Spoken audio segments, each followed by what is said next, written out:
Waiter? Excuse me, waiter. Yes, ma'am. What's going on? It's been more than 30 minutes already and my order's still not here. I'm sorry for the delay, ma'am. Let me check your order right away and serve it immediately. This is so disappointing. I've expected too much on your service and this is what I get. I'm so sorry for your frustration, ma'am. I'll get back to you.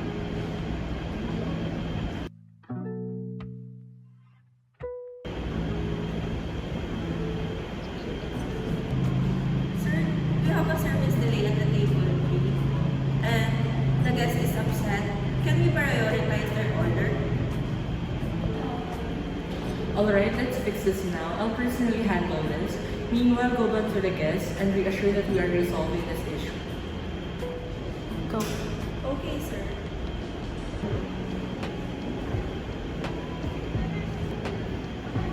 Ma'am, I've spoken to our manager.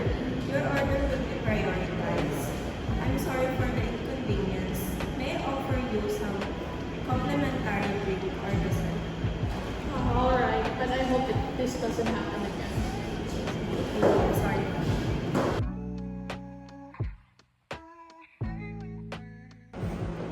Good afternoon, ma'am. Mabuhay. I'm Alfred. I'm the manager. Here is your meal for today. To make up for it, I'm really sorry for the delay.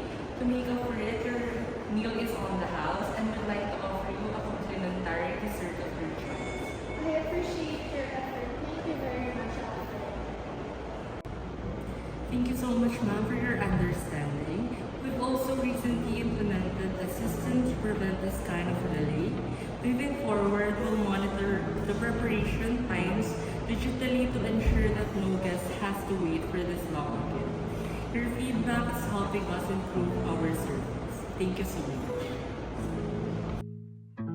Got some kick. Hi, ma'am. This is our special English. Thank you for your understanding and patience. Enjoy, ma'am. Thank you. In the Filipino spirit of malasakit, we want you to feel cared and valued.